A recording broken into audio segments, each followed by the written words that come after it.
overcome feelings of meaninglessness. If this is a chronic case, there is a mistake to sometimes attribute psychological symptoms to psychological disorders. Many MDs and many medical researchers have found compelling evidence that quite often there are psychological symptoms from disorders that are physiological in nature, such as gut dysbiosis, such as systemic inflammation, such as clinical exhaustion.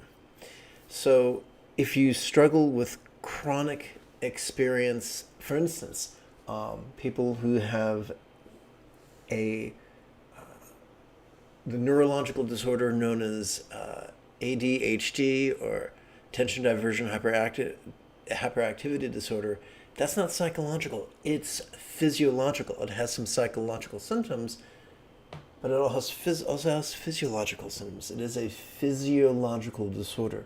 So if I was you and I had this chronic experience of meaningless, not acute, but chronic, then what I would do is I would, oops, you got to hit the right button. Sorry about that, kids. Let's hit button number, what is it, 9?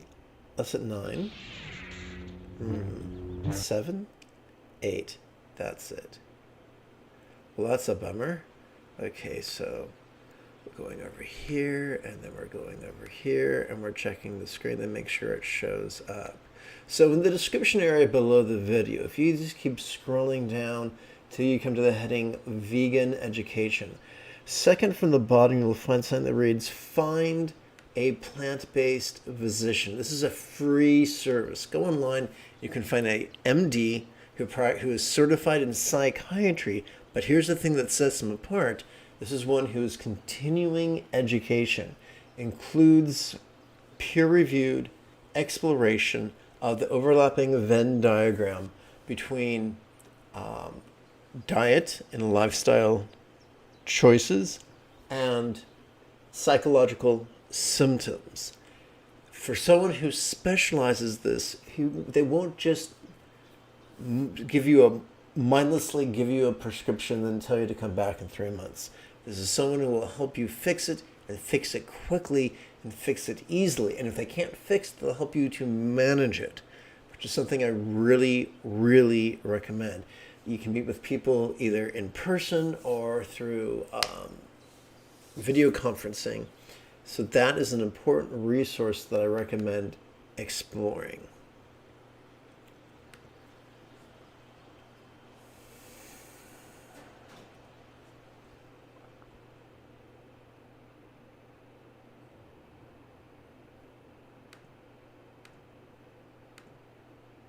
So let's return to the actual lesson now. So we've explored the medical facet, which is responsible.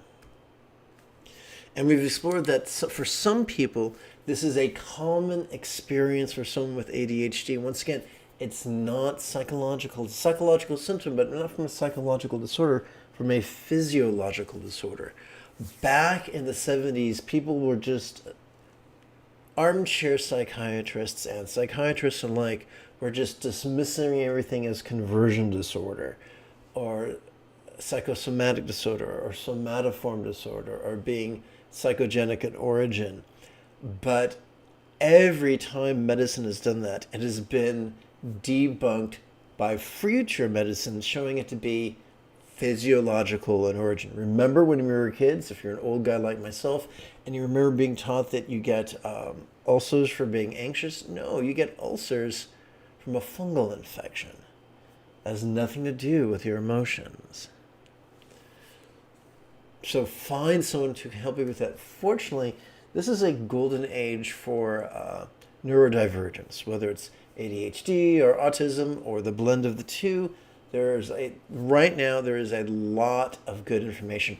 There are people out there with PhDs and LFCCs who not only specialize in this, but have neurodivergence. And that's what you want. There are plenty of counselors who are neurodivergent, who get what you're going through, who've been where you are, and can help you move forward. Now, there is a myth that love will fuel the fires of our neurosis, and it most certainly could. But there's a way of loving that is oriented with our meditation that will free us from the tyranny of neurosis. Every time we breathe in, whether we know it or not, we are accessing our sympathetic nervous system, which is already wired to observe things, not actively concentrate, that's toxic, but to observe things vulnerably, passively, viscerally, and randomly. We are wired for the path of yin. The path of yang always leads to tears. Every time we exhale, whether we know it or not, we are wired to effortlessly and automatically access our parasympathetic nervous system, which is already wired for both physical relaxation and mental release. So this is huge. We don't have to force ourselves to let go. We're already wired to let go. All we have to do is align our intention with our factory installed wiring by simply marrying the intention to let go with our exhalation, which is where we are wired to let go. We can let go. So this is very, very useful. We can love people. And if there are people in our lives currently who are toxic or who are dangerous, we can love people from afar. We can love specific people. We can love theoretical people, people who are mere abstractions. We can practice the Buddha's path of love and letting go. And we can use what good fortune we have to ask for medical help. And heaven forfend, if you use that free resource I gave you and you can't afford, maybe you can find someone, maybe through that resource, you can find someone to direct you to free treatment. And if you can't find free treatment, then on TikTok, if you visit the interface with the neurodivergent community, perhaps you can find some extra resources. I apologize that I'm not one-stop shopping, but let's move forward. So what I would like to do right now is do a short chant and meditate and contemplate with you. And we'll do that in approximately 1 minute. This is Lama Jigme Gyatso of the Buddha Joy Meditation School. Welcome to Meditate Like a Jedi, which is made possible due to the generosity of patrons on Patreon. If you love Star Wars and you wish to meditate as transformatively as Obi-Wan Kenobi upon the sands of Tatooine under the guidance of the incorporeal Qui-Gon Jinn, be sure to subscribe and ring that notification bell. And lastly, if at any point during this practice you have a specific question about Buddhist meditation, Buddhist philosophy, and how to apply them to your life, do not hesitate. Immediately type your question in great detail in the chat window. If you're using a laptop or a desktop, that'll be on the right-hand side of the screen. If you're using a smartphone, it'll be on the bottom part of the screen.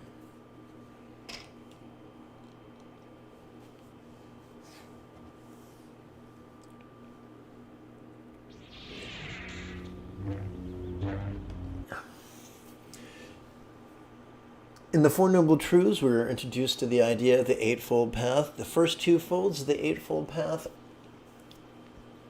arguably could be described as letting go and love. Everything else, all the remaining six components of the Eightfold Path and 7 enlightenment factors, relate to those two things. So let's see. Going to hopefully hit the right button in the right sequence, for an interesting change of pace.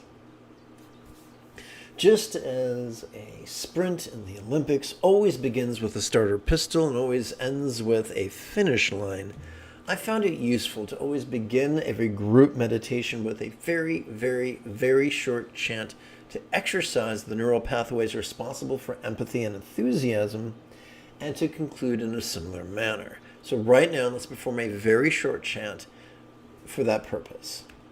We will begin with the extensive version. May I liberate all beings from the tyranny of hate, engraving, and clinging by relying on the Buddha's example, instructions, and students. I don't like superstition. I like being rational. So whether the Buddha was a real person of flesh, blood, and bone, or purely an archetype, the idea of the example of this archetype, the idea of the teachings attributed to this individual, and the idea of people who've made it their life's mission to master these teachings are useful resources. In fact, so useful that a metaphoric nickname evolved. And that metaphoric nickname is 3 wish-fulfilling jewels, which is often referred to as the 3 jewels. So let's chant this concise version right now.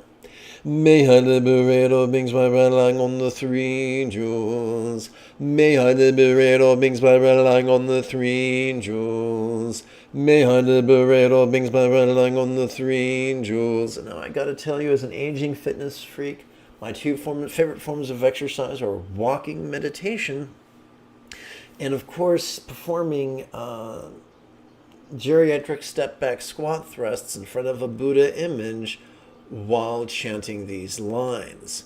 I just think it's fun and invigorating, but you may feel different. Now let's practice.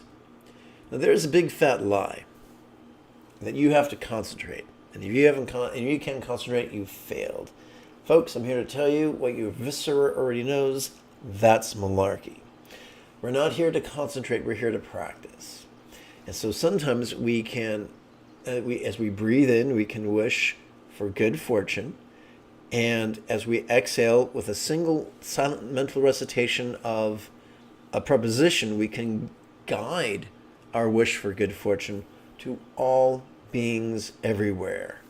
That's great. We are wired to do that. We have mirror neurons in our central nervous system designed for empathy, or that have evolved for empathy.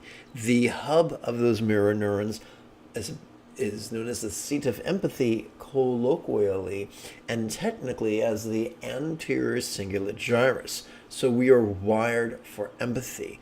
Regardless of what we emote, we can still will good things for all beings everywhere. Now, I'm going to tell you what we've already suspected. Our minds will wander. Now, here's something you may not know. A wandering mind is not a flaw. It's a feature. Our minds are supposed to wander. It's a survival mechanism. It feeds our creativity as well. It also feeds our healing. So here's what's going to happen. As we sit here, proper with beautiful posture, selecting good fortune and sharing it with all beings intentionally, things could come up.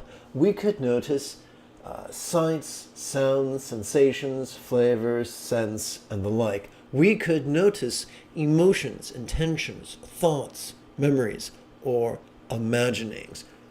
What are we going to do? Simple. We're going to plug it into 4 exercises for approximately 3 or 4 repetitions each. Super simple.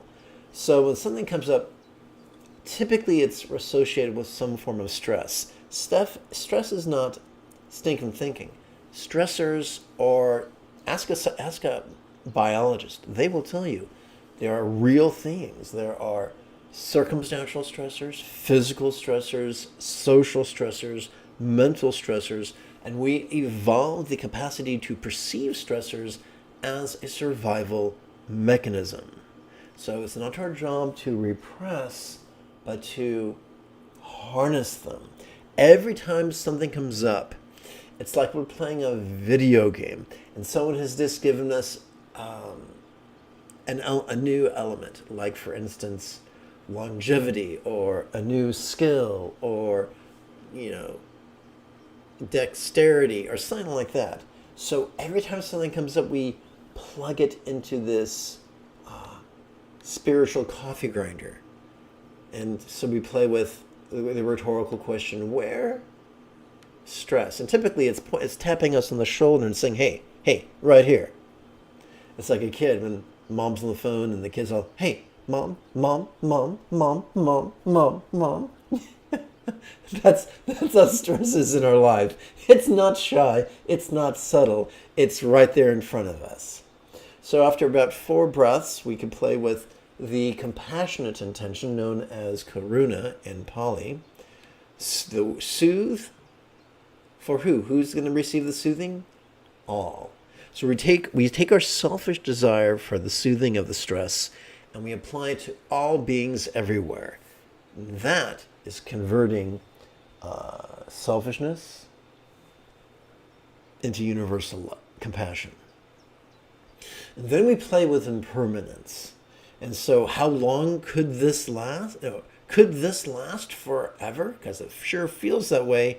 And as we exhale, we silently and mentally recite, no, it can't. This is not something to believe.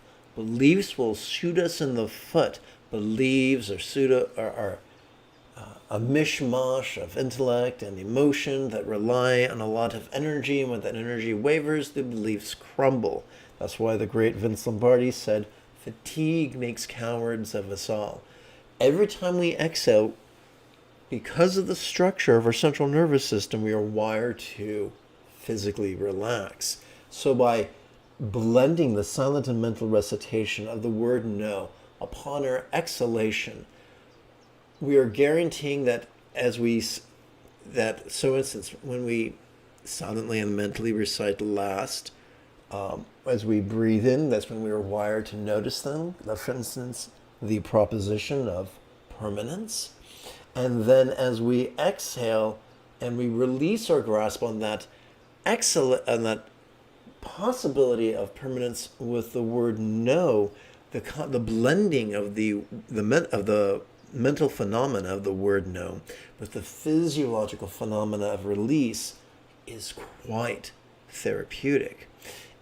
And then we take it to an even stronger level. Selflessness, or anatta. Anatta is not something to believe in. It's not something to theorize. It's simply a metaphor for letting go. Letting go of whatever comes up as if it simply was not me. For instance, we sometimes, when stuff comes up, we are often wired to cling to it with white knuckle intensity as if our very survival depended on it, as if it was our heart, as if it was our lungs, as if it was our eyes, as if it was our sense of self, whatever that means. But by exploring the possibility as we exhale that maybe that thing we're noticing is not me, can give us further freedom from the tyranny of craving and clinging and hating. So all no self is a metaphor of non-graspability. So could this be me as we breathe in? And then as we relax into our exhalation? No. And believe it or not, this stuff works. As we sit here for the first 10 or 20 or 30 minutes, we're going to be spending a lot of stuff's going to come up, taking us away from love, and that's okay. We have stuff to play with. But after a few minutes, maybe after 10 minutes, or maybe after 8 minutes or 16 minutes or 24 minutes or 32 minutes, our mind will settle down. And then we can just transition from love to awareness and release. But I'm getting ahead of myself. So let's begin.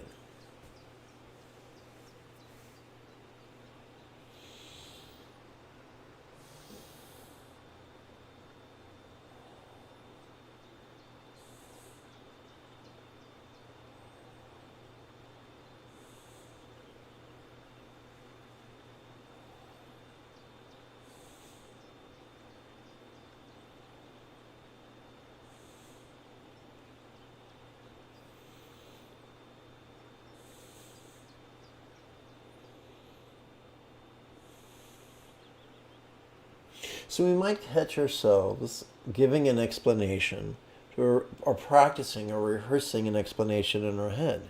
It's neither good nor bad, it simply is.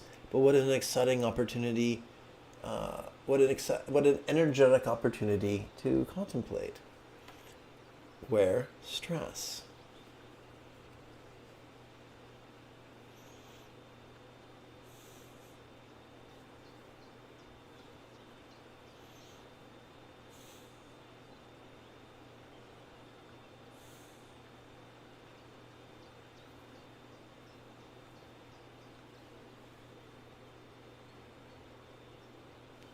Soothe all.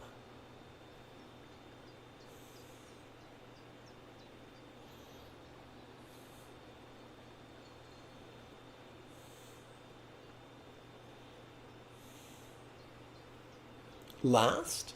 Nah.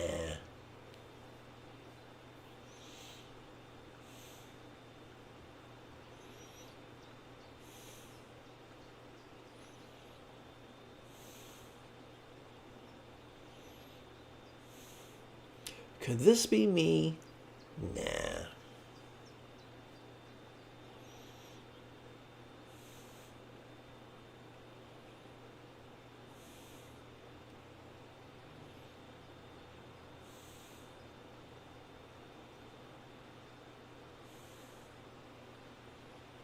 And let's return to bringing love into the path, or bringing the circumstantial into the path of love.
And now we switch gears and bring our experience of the physical, I should say the base of mindfulness, known as the body, into the path of love.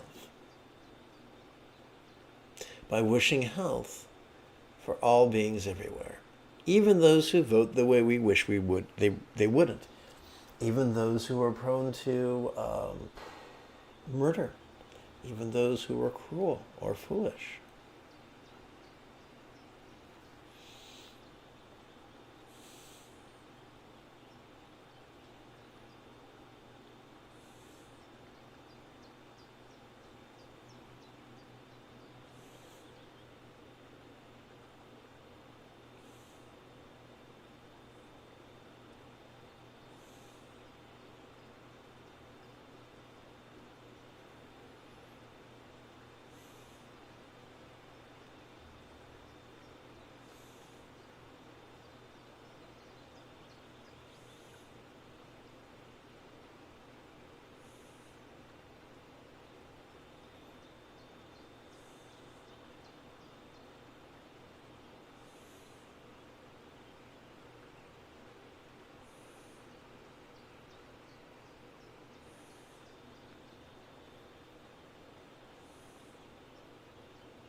There are some people who insist that jhana is only for special people, but no, we have to call bullshit on that. We are already wired to go from the coarse to the subtle to the very subtle every night when we fall asleep. Or we are already wired to go from the very subtle to the subtle to the coarse to the very coarse every morning when we wake up. We all have that neurology. Sit in meditation long enough, and those things just happen. The question is not whether those things happen, but whether we have the perceptual acuity to notice them, without falling into the trap of reaching for them or clinging to them. So let us not worry about jhana.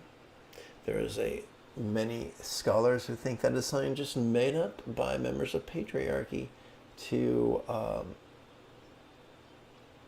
enhance their sense of elitism. So let's just practice wishing love for all, and when things come up, drop them into the coffee grinder of contemplation. So for instance, if we're sitting here and we experience a piece of pain, maybe acute, maybe chronic, we can silently and mentally ask, where, right now, am I feeling some form of stress?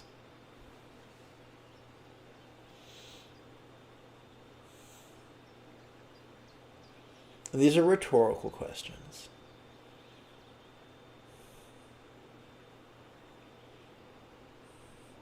We evolved to have an aversion for stress to ensure our survival. There's nothing wrong with that. We can harness that impulse and use it to feed our universal sense of compassion. As we breathe in, we take our selfish desire for the pain to be soothed.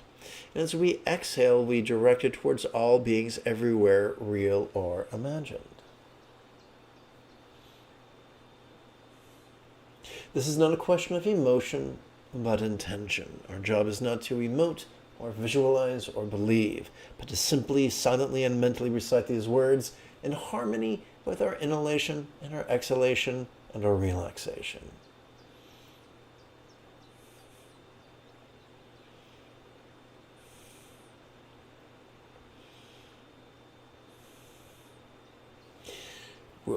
Will this pain last forever? Nah.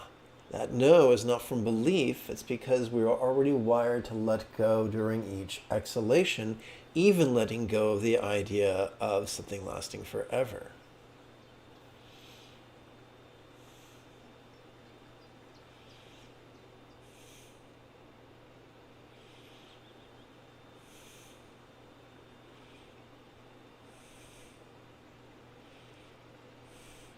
Is this pain me?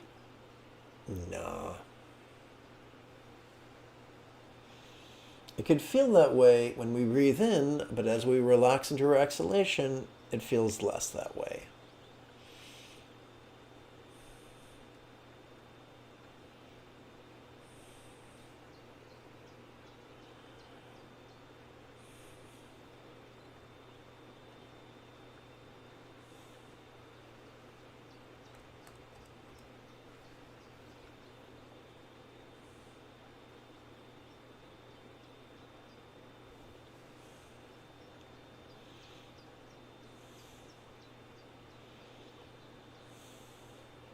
Having spent the energy of our distraction, we can relax into the exercise of bringing the physical into the path of love.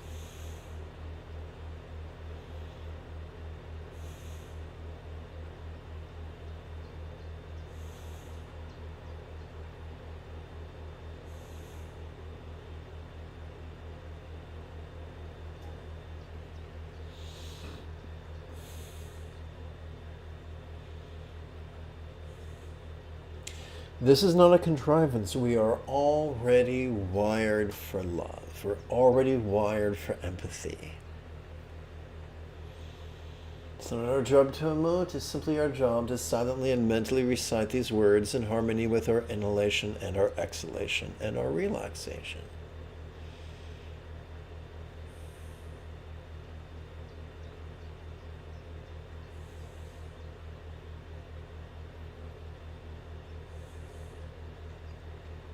As we watch the news, we can see people, civilians, being murdered by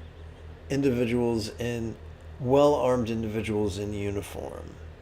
We can wish health to the victims. We can wish health to the villains. We can wish health to all beings of all worlds, real or imagined.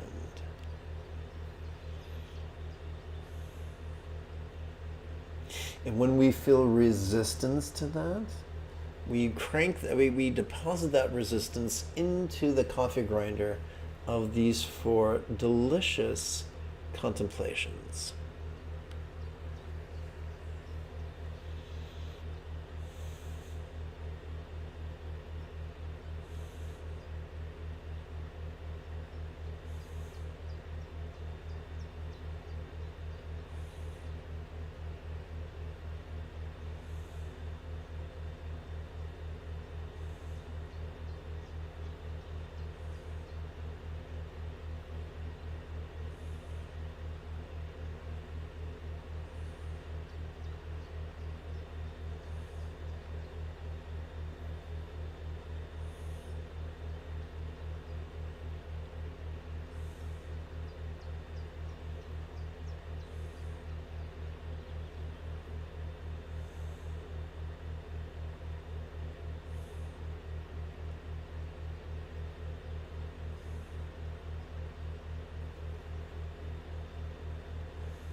Let's shift gears. And this time, let us bring our experience of the interpersonal, sometimes referred to as feelings or Vedana. Let's bring that into the path. Let's into the path of love.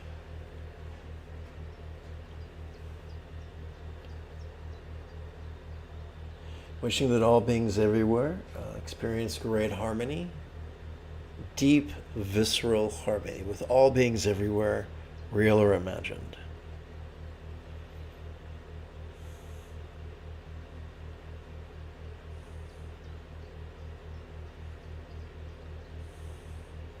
Imagine a world of enthusiastic nonviolence.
Let us bring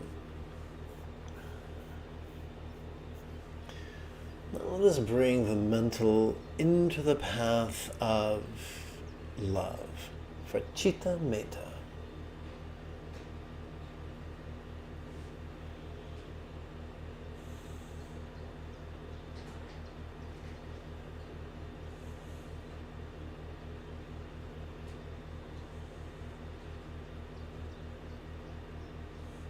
Imagine a world where everyone is enthusiastic to transition from competition to cooperation,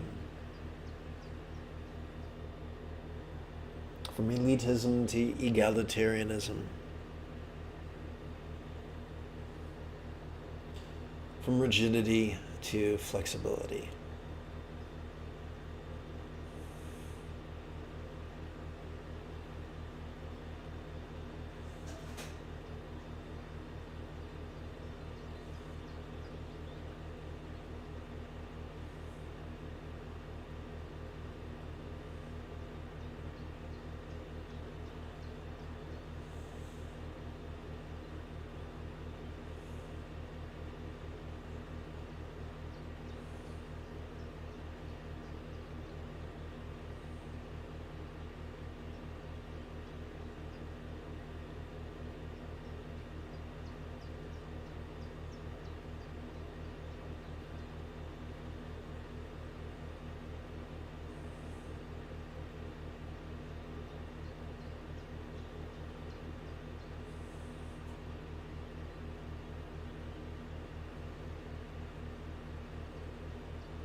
We switch gears now to simply noticing whatever comes up and releasing whatever comes up. So we don't have to force this awareness. It's already hardwired into each inhalation, courtesy of our sympathetic nervous system. And we don't have to force release. It's already hardwired into every out breath, courtesy of our parasympathetic nervous system. As we breathe in, sati. As we breathe out, pasadi. Mindfulness, meditation.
Hi, Teresa. I'm not sure I understand your question, but as far as this page, here's how it works. You may want to drag your indicator bar all the way to the left and start at the beginning. But if you don't want to do that and you want to practice with me in real time, that's fine. As we sit here in an impeccable posture on the floor, as we breathe in, we silently and mentally recite this. And as we exhale, we silently and mentally recite calm. Why do that? Every time we inhale, we automatically notice things. We don't concentrate, but we notice things vulnerably, passively, viscerally, and randomly, thanks to the work of our sympathetic nervous system. We don't have to force ourselves to let go as we breathe out. That happens automatically, care of our parasympathetic nervous system. Sometimes things will come up, and that's normal. And the things come up, it's kind of like they're volunteering to be healed.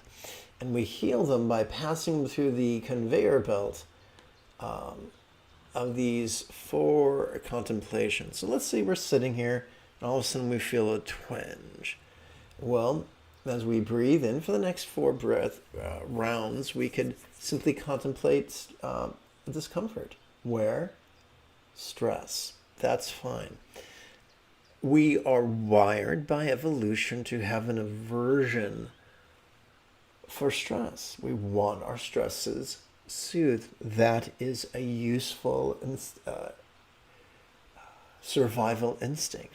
So what we do as people on the spiritual path is we take our selfish aversion and turn it into universal aversion or compassion, wishing soothing for all beings everywhere. Now the good news is we don't have to force ourselves to emote or visualize or believe. All we need to do is simply silently, mentally recite these words in harmony with our inhalation and our exhalation and our relaxation, and our body takes care of the rest.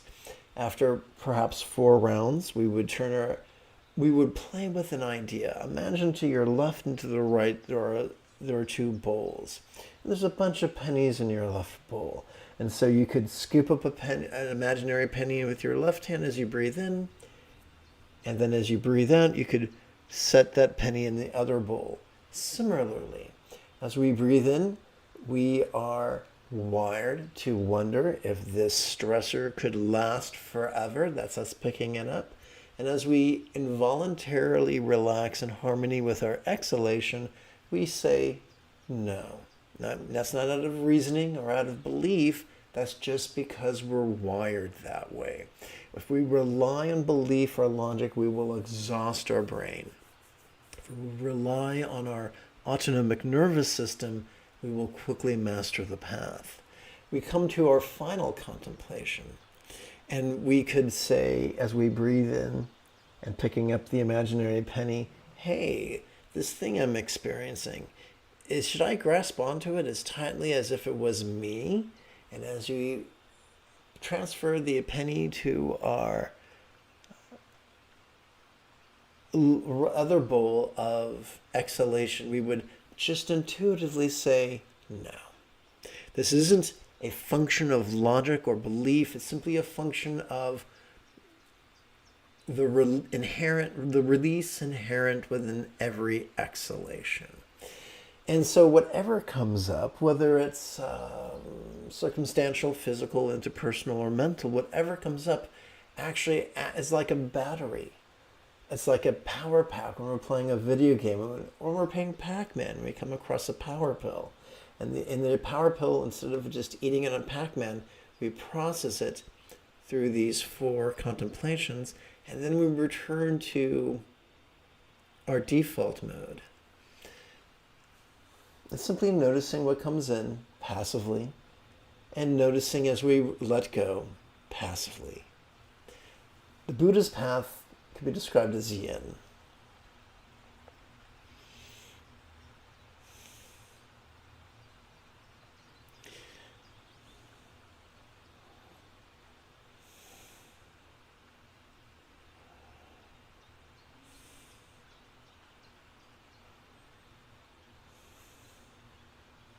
I start from the beginning, baby. This is very important, interesting. Thank you. Well, you're very welcome, Teresa, and you're welcome to come back anytime you want.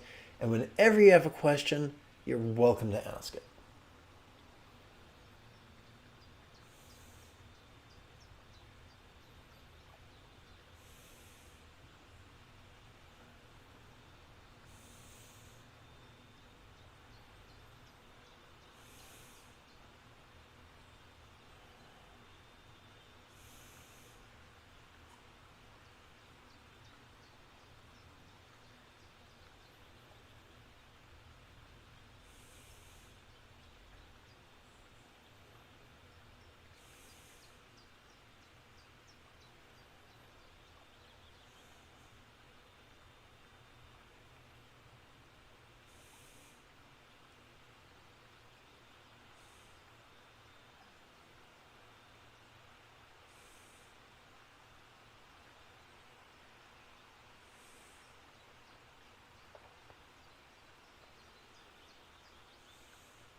Let's pretend you're sitting here meditating, and all of a sudden your inner child screams, "This is boring. It sucks. I hate this."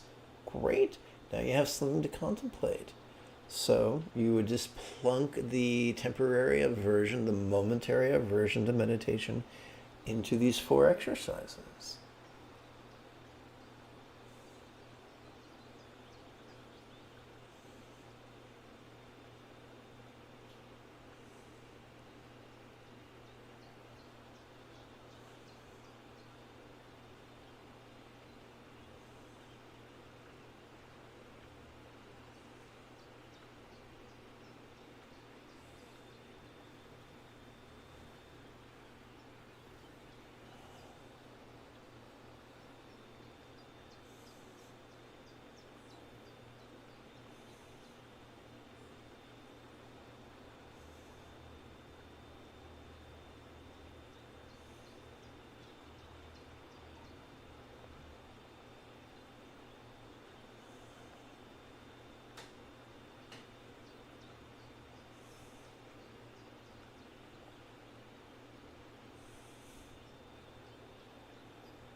Having meditated for the better part of an hour, let us seal our practice with 2 chants. May all beings practice of kind communication, conduct, and calmness flow spontaneous and uncontrived. May everyone be free from misery, may everyone be happy. May no one be separated from the happiness.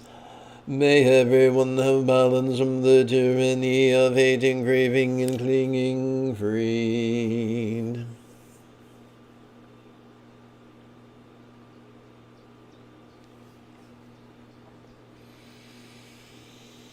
If you feel that I have earned it, you could type something in the chat window. You could give this live stream a thumbs up. You could share it with a friend. You could even help support this channel on Patreon. In approximately 2.5 hours, I would very much like to return to lead today's mid-morning lesson and meditation.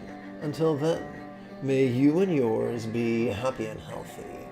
And if you are as geeky as me,